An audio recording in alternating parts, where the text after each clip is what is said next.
5월 28일 오늘 만나 성경 말씀은 사도행전 13장 4절에서 7절 말씀입니다. 바나바와 사울은 성령이 가라고 보내심으로 실루기아로 내려가서 거기에서 배를 타고 키프로스로 건너갔다. 그들은 살라미에 이르러서 유대 사람의 여러 회당에서 하나님의 말씀을 전하였다.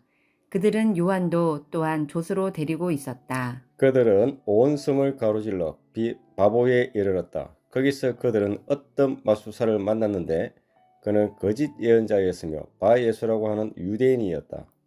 그는 총독 서기오 바울을 늘 곁에서 모시는 사람이었다. 이 총독은 총명한 사람이어서 바나바와 사울을 청해서 하나님의 말씀을 듣고자 하였다. 아멘. 오늘 만나로 만나주시는 하나님을 기대합니다. 지난 주일이 삼위일체 주일이었는데요. 성부, 성자, 성령 하나님은 어떤 점에서 일체를 이루실까요? 세 분은 죄 많은 인류를 구원하시려는 성부 하나님의 뜻 안에서 하나됨 일체를 이루셨고 이루어 가고 계십니다. 오늘 본문은 바나바와 사울이 복음을 전하는 과정을 담고 있는데요. 인류를 위한 하나님의 구원 계획이 어떻게 이루어졌는지, 오늘날의 구원 역사는 어떻게 이루어지고 있는지 살펴보고자 합니다. 바나바와 사울의 방문은 기근과 핍박으로 힘겨웠던 예루살렘 교회의 큰 힘과 위로가 되었는데요. 안디옥으로 돌아온 두 사람은 다시금 살라미와 바보로 파송됩니다. 이처럼 두 사람이 따로 세워져 파송되는 과정에서 성령님과 안디옥 교회의 협업을 엿볼 수 있는데요. 2절 하반절 말씀입니다. 너희는 나를 위해서 바나바와 사울을 따로 세워라. 내가 그들에게 맡기려 하는 일이 있다. 사랑하는 성도 여러분, 성령님께서 그들에게 맡기려 한 일은 무엇입니까?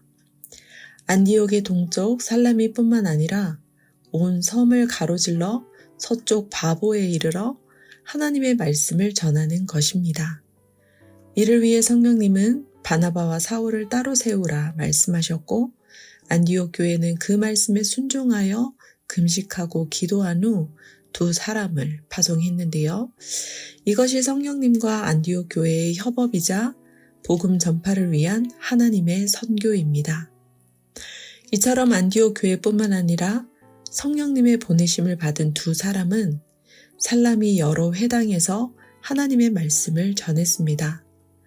그러나 바보에 이르렀을 때 위기를 직면하는데요. 거짓 선지자이자 마술사인 유대인 바예수는 바울과 동명이인인 총독 서기오 바울이 하나님의 말씀을 듣고자 두 사람을 청했을 때 총독으로 하여금 주님을 믿지 못하게 회방했습니다. 그 결과 바예수는 주님의 손에 의해 눈이 멀어서 얼마 동안 햇빛을 보지 못하게 되었는데요. 왜냐하면 하나님의 말씀을 듣고자 하는 것을 방해하여 예수님을 믿지 못하게 하는 것은 주님의 바른 길을 굽게 하는 지식이기 때문입니다. 이러한 회방에도 불구하고 총독 서기오 바울은 거짓 선지자이자 마술사에게 일어난 일을 보고 주님을 믿게 되었고 주님의 교훈에 깊은 감명을 받았는데요. 사랑하는 높은 뜻 성도 여러분, 각국으로 파송된 선교사뿐만 아니라 우리를 각 가정으로 일터로 우리나라 대한민국으로 파송하신 분이 누구십니까? 바로 성령님입니다. 그렇다면 성령님께서 우리 모두를 곳곳으로 파송하신 이유는 무엇입니까? 그들에게 맡기려 하는 일, 즉 하나님의 선교 때문입니다. 우리 주변에 우리를 청하여 하나님의 말씀을 듣고자 하는 자들이 있습니까? 가정에서, 직장에서 우리의 삶은 주의 바른 길을 곱게 합니까? 혹여 굽게 하지는 않습니까? 우리의 언행 심사를 통해 주를 믿게 되고 주의 교훈에 감명을 받는 일들이 일어나면 참 좋겠는데요. 우리에게 맡기신 일이 하나님의 선교임을 기억하며 오늘도 가정과 직장으로 파송하신 성령님의 도우심을 구합시다. 바로 그때 우리의 언행 심사를 통해 성령님께서 일하실 것입니다. 오늘도 3터와 1터에서 성령님과의 협업을 통해 하나님의 선교를 이루어 가는데 일조하는 높은 뜻 사람 되시길 축원합니다. 기도하겠습니다.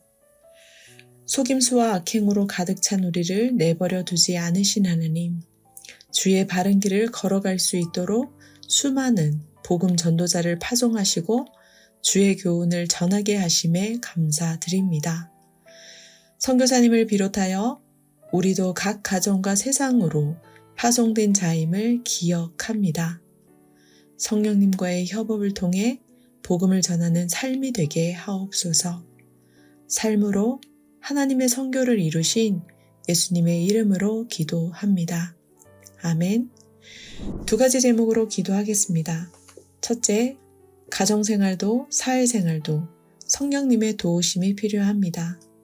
파송받은 자로서 파송하신 성령님의 도우심 아래 하나님의 선교를 이루어가는 데 일조하게 하옵소서. 둘째, 국가와 사회를 위해 기도합니다. 우리를 우리나라 대한민국으로 보내신 분이 성령님이심을 기억하며 성령님의 도우심을 구하는 국민 되게 하옵소서. 나라를 위해 성령님과 협업하게 하옵소서. 기도하신 후에 개인 기도 하겠습니다.